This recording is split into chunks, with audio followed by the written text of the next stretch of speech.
¿Qué tal? Bienvenidos nuevamente. Voy a continuar con estos videos de dependencias a sustancias externas o a circunstancias. Pero como preámbulo, quiero platicar brevemente de algo que está de moda. Acabamos de vivir un eclipse donde los opuestos se tocaron. Y como podemos ver, las culturas mexicanas tienen una integración de estos símbolos de una manera casi atávica. Porque las culturas antiguas siempre entendieron que el mundo estaba partido en sus opuestos, que tienen interacción, que tienen separación y que tienen un equilibrio entre ellos. Bueno, el yin yang sí es un símbolo que nos dice esta sabiduría, y los chinos en su sabiduría nos podían decir grandes cosas en pocas palabras, y sin embargo tal vez no nos explicaban los pormenores. Para eso el cerebro humano ha venido evolucionando y ahora podemos entender cosas de otra manera. Y así como este símbolo en realidad es muy moderno, hay infinidad de símbolos en las culturas antiguas donde nos explicaban lo mismo. Pero hoy quiero platicar particularmente de esta línea media donde los opuestos se tocan, del equilibrio. Y lo quiero tocar a través de Henri Louis Le Chatelier, un científico de finales del siglo XIX que estudiaba las sustancias químicas y las reacciones. Tanto las estudió que ahora tenemos el principio de Le Chatelier. Y el principio nos dice que todo tiende a un equilibrio, que si yo sumo químicos a un sustrato y a una sustancia, vamos a hacer una reacción hasta que llegue a un equilibrio químico. Si yo lo caliento, va a reaccionar hasta que llegue a un equilibrio dependiendo de su temperatura. Si yo le cambio la presión, si lo aligero o lo aprieto o cambia de densidad, también va a adaptarse a un equilibrio hasta que queda estático. Pero platicaba en los videos anteriores también de cómo nuestro cuerpo también tiende al equilibrio. Y cuando tenemos un empuje hacia un lado, tenemos una reacción en el lado opuesto hasta que encuentra un equilibrio. Si ese equilibrio está fuera del centro, puede generarnos un problema. Y aquí es donde este tipo de óptica, muy integrado a la medicina tradicional y a las visiones filosóficas antiguas, nos da mucho entendimiento para hacer las cosas un poco mejor. ¿Y por qué hablo de todo esto? Bueno, porque el principio de Le Chatelier se ha utilizado desde entonces para entender la química y hemos hecho grandes cosas gracias a ese principio. Pero también en nuestro cuerpo tenemos principios de equilibrio. Así como platicaba que en la noradrenalina también se libera cortisol y nos activamos gracias a la actuación del sistema simpático, también tenemos el sistema parasimpático que entra en acción inmediatamente cuando se activa el simpático, siempre buscando un equilibrio. Sin embargo, si estamos mucho tiempo activando el parasimpático, vamos a empezar a desequilibrarnos y así vivimos la sociedad moderna, en un estado de estrés, en un estado de activación del sistema simpático y el parasimpático compensando hasta que se cansa, truena o nos lleva a desequilibrios. Bueno, hoy quiero hablar de uno de ellos. El desequilibrio que genera la ansiedad y el estrés y andar correteado es que al activarse el sistema simpático en los nervios que van hacia el estómago, nos activan la acidez estomacal. Y el sistema parasimpático trata de equilibrarlo, pero si estamos corriendo, no podemos. Por eso es importante encontrar maneras de encontrar reposo.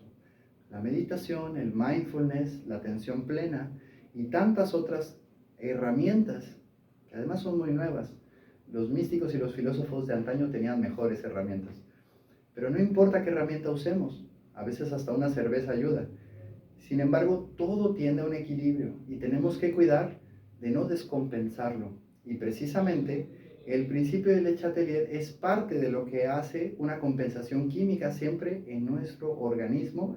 Y si lo implementamos, que no sé si Le Chatelier estaba al pendiente de esta filosofía, pero sí la encontró al estudiar la química. ¿Por qué? Porque nosotros estamos hechos de química también. Y quiero hablar de cómo la medicina moderna trata de resolver un problema que no se resuelve con pastillas. Y sin embargo, mucha gente depende de los inhibidores de protones. Estos, pues mejor no los menciono, pero son los que todo mundo toma para la acidez. ¿Y qué significa?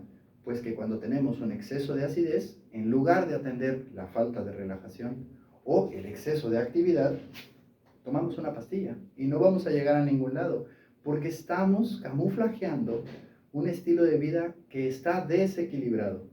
Y sin embargo, si así tenemos que sobrevivir, ¿qué vamos a hacer? Bueno, utilizar un inhibidor en todas las circunstancias en que inhibimos algo que es natural, estamos transgrediendo con la posibilidad de dejar que el organismo, en su sabiduría, que viene de un universo sabio, porque está equilibrado, tiende al equilibrio entre los opuestos, si inhibimos una parte, entonces es como si yo quisiera que tengo demasiado yang, pues entonces voy a eliminar el yang para equilibrarlo, pero esa no es la manera. Lo lógico sería ayudar al yin para equilibrarlo. Esta manera de pensar era la manera antigua. Y no es una solución tomar un inhibidor de protones. ¿Qué hace? Inhibe a las células parietales del estómago para que dejen de producir acidez. Pero no es su culpa. En realidad es nuestra culpa por estar correteados y estresados. O también por estímulos, como comida grasosa, porque hace que se estimule mucho la producción. Bueno, ¿qué podemos hacer? Mucha gente depende de estos medicamentos y a la larga no sale de esa dependencia, porque en el momento en que los deja de tomar, se desenmascara que vivimos en desequilibrio. ¿Y qué podemos hacer? Bueno, hay gente que le gusta usar el bicarbonato. Esa es una aparente solución lógica. Si tenemos mucha acidez, pues metemos una base y encontramos un equilibrio.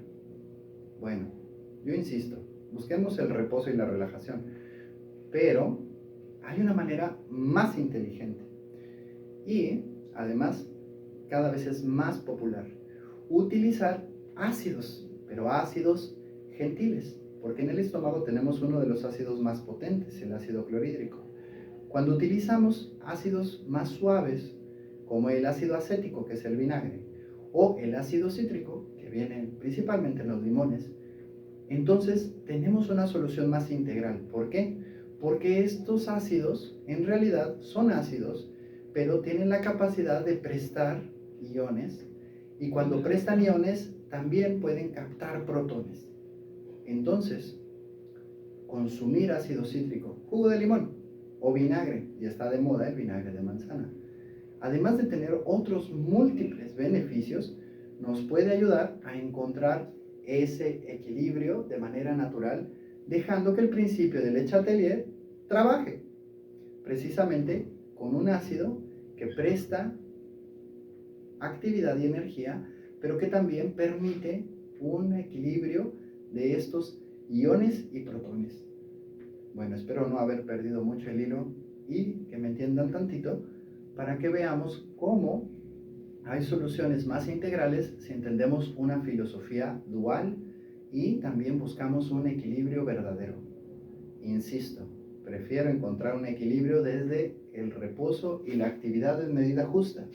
Si ya lo perdimos y si nuestro sistema parasimpático no puede regular tanta actividad de la médula, bueno, para eso está la acupuntura, porque la acupuntura precisamente así trabaja, estimulando ambos sistemas. Y la pericia del acupuntor es encontrar dónde y cómo.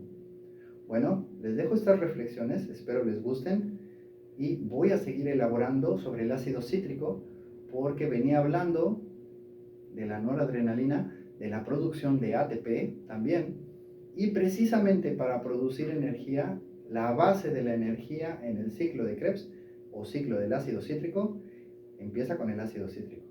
Entonces es muy buena opción consumir limón, también vinagre de manzana orgánico y otros vinagres en general. Son ácidos muy buenos para el organismo que utilizan la sabiduría del universo de permitir el equilibrio. Y hoy honramos al Le Chatelier y al eclipse que acaba de pasar. Hasta el próximo video.